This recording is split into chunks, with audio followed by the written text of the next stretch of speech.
part of that multidisciplinary team really is the basic primary care clinicians who follow the children with all the complex things that go into that.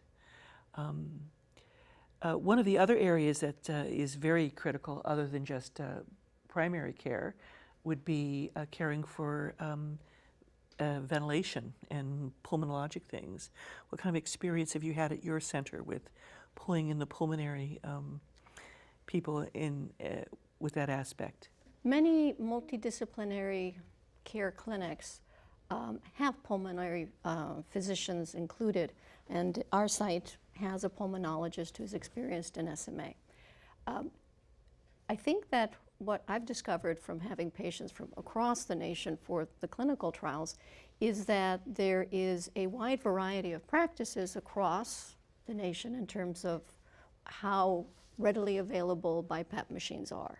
Can you use it preventively? Do you have to do sleep studies to obtain that? So at our site, and I think many sites in the Northeast, preventive BiPAP when the baby is weak, fatigued, having failure to thrive is the norm without requiring having sleep studies done in these little infants.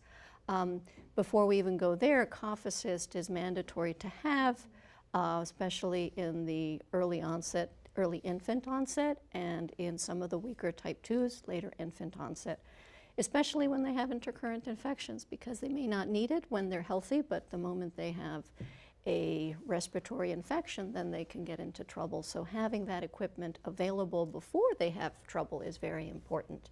I can recall that it wasn't so long ago that this was a little bit of a leap of faith to do the insufflation, exsufflation in the very tiny babies. The concern was, could their lungs stand up to the pressure of doing that? But obviously it's made an incredible difference. It certainly has, and the experience is that when you look from the orthopedic deformities that come from the parasol deformities, because they have that diaphragmatic paradoxical breathing and narrowing of the upper thorax, and that prevents proper ventilation. So having BiPAP at night allows expansion, prevents atelectasis, and helps them have less labored breathing so that they don't spend so much energy trying to capture breath. And I think that's made a huge difference. And I think Oskui, with the natural history data showing that just having BiPAP support really improved mortality, or survival rather, because it otherwise, without that kind of respiratory support, the babies were going to not survive past age 2. As they get weaker, obviously then there'll be a need for chronic respiratory support 24/7, and in some places tracheostomy may be needed, though we try to avoid it as much as possible. One of the things I think that we sometimes forget about when we're thinking about respiration and pulmonary care and support is just transport of the children. Babies with SMA tend to fail the car seat test, and once you've thought about it a bit, it makes sense, but it isn't something that everybody recognizes right at the beginning. So why do you put your babies with SMA in car beds?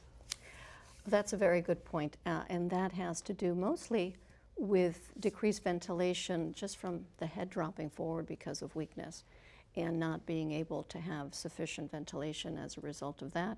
And there have been unfortunate incidents where the babies have been placed in a regular car seat, and they arrive at their destination and the baby's head dropped forward, and they did not survive the trip. So it's important in the weak child with SMA to have the car beds.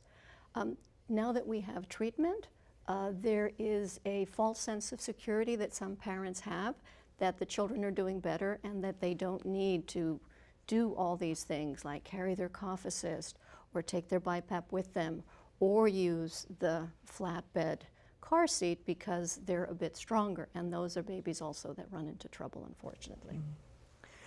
I've always felt, too, that some of the difficulty with those incredible bucket car seats for infants is that it flexes the baby so much and seems to really push a lot of abdominal contents right into the diaphragm. And as we all have seen, the babies with SMA tend to use their diaphragm much more for breathing than the intercostal muscles, and I think that's another complicating feature as well. And so clearly, the rule of thumb for natural history is that without treatment, from the time of diagnosis, these problems only seem to increase slowly and condition worsen.